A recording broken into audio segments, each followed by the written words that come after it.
Good morning mga ka-agri, at dito tayo ngayon sa ating talungan na naman na project, 1 hectare na talungan. So 1 week before ng transplanting, ito yung mga land preparation natin. Although na plow na din siya, na cultivate na din siya ng 1 month. Ngayon 1 week before ng transplanting natin, nilagyan natin siya ng mga butas. So 2 feet ang interval niya. Tapos lalagyan siya ng mga organic manure, organic fertilizer para maiwasan yung mga acidity, ma-convert to fertilize na mga soil ito pagdating ng araw. So ito yung mga process niya. Ngayon tatanungin natin si Sir Carding, ito yung ating official technician dito sa ating farm, sa talungan natin, kung paano ang right management, yung land preparation bago natin itanim yung ating mga seedlings na mga talong. So pila ka days sir bago transplanting ang preparable na ilagay mo siya? Kini 1 week din na siya sir. 1 week before transplant. Pero kung may tubig man kainin ako, anto pasungawan pa man yung kainit ko din eh. 3 days to 4 days. Sungaw pa man kainit ni kay. Kini siya init na ini siya kung kuan. So 3 days to 4 days pasingawon mo na. Kailangan pa ba diligan? Hindi na. Kung para sa ini sir nga ugang yuta na to, kailangan gyud na to nig tubig. Kay siyempre ang kuan niya di man init man eh. So kailangan ni siya tubig. Nya kini siya sir kay organic man ni siya dre. Butangan na siya lupa din oh. Para dili mo tugkad ang itis sa kwanto kay man kuan man. Init pa man no.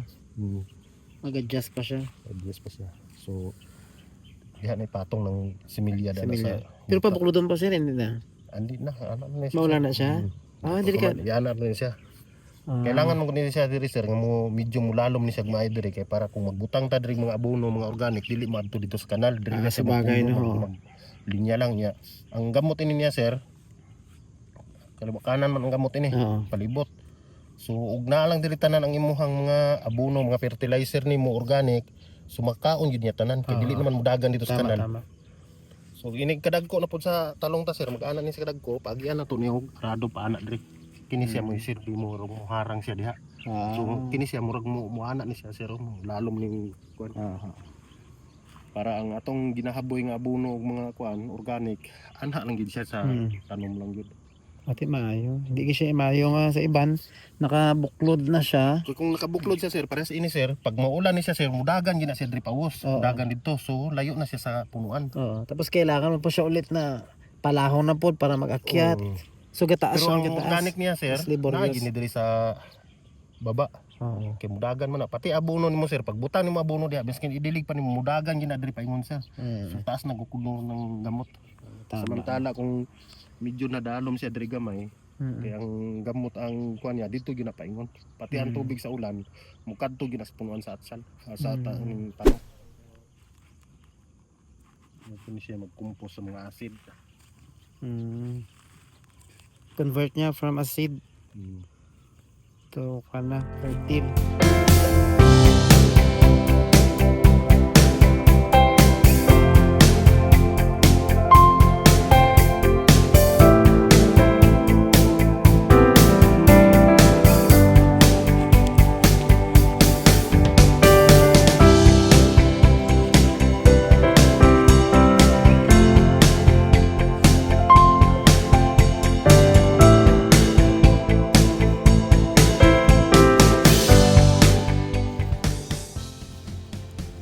Mga ka-agri, ito na yung sinasabi nating mga seedlings natin ng mga talong na ilalagay natin doon for transplanting next week.